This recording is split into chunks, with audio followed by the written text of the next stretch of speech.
হাদিসে এসেছে শেষ জামানায় মানুষ কোরআনকে পরিত্যাগ করবে। মানুষ কোরআন খুলে দেখার সময় পাবে না। সারাদিন অনেক কিছু পড়বে, কোরআন খুলে গবেষণা করার সময় হবে না। দেখেন আপনার বাসায় কোরআন পড়ে আছে, সেই যে বাপ মারা গেছে ওই দিন খুলছিলেন, এখনও ওই ঘরেই পড়ে আছে। দেখেন, মিথ্যা কথা বলি নাকি আমি? দেখেন, মানুষ কোরআন নিয়ে গবেষণা করবে না, তাদাব্বুর ছেড়ে দিবে। অথচ আল্লাহ পাক এই কিতাবটা নাজিল করেছেন আমাদের জন্যে, আমাদের ইহকালীন কল্যাণ, পরকালীন মুক্তির জন্য। এমন কোনো বিষয় নাই যেটা আল্লাহ কোরআন এবং হাদিসে বলেন নাই। প্রত্যেকটা বিষয়ে, কেমনে খাবেন, কেমনে ঘুমাবেন, কিভাবে ইবাদত করবেন, কিভাবে দেশ চালাবেন, কেমন করে মুআমালাত করবেন, কেমন করে ব্যবসা করবেন, কিভাবে আপনি অর্থনীতি চালাবেন, প্রতিটা বিষয়ে আপনার কোরআন এবং সুন্নাহ আছে। এটা খুলে দেখার সময় হচ্ছে না, তাহলে হেদায়েত নিবে কিভাবে?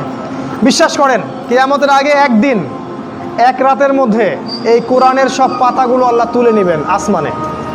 হাদিসে এসেছে কোরআনের শুধু পৃষ্ঠাগুলো থাকবে, কালি থাকবে না। এটা শেষ জামানায় হবে সামনে। তিনি আরও বলেছেন যে এই কোরআন পরকালে হয় এই উম্মার পক্ষে সাক্ষী দিবে অথবা বিপক্ষে সাক্ষী দিবে। এই কোরআন কথা বলবে কাল কিয়ামতের মাঠে, বলবে যে আমাকে সে তেলাওয়াত করে নাই, আমাকে গবেষণা করে নাই। আল্লাহ এই কোরআন নিয়ে তারা হেদায়েত খোঁজেনি, তারা অন্য জায়গায় হেদায়েত খুঁজেছে। আর কোরআন যার বিপক্ষে সাক্ষী দিবে, কেউ কখনো তাকে জাহান্নাম থেকে বাঁচাতে পারবে না।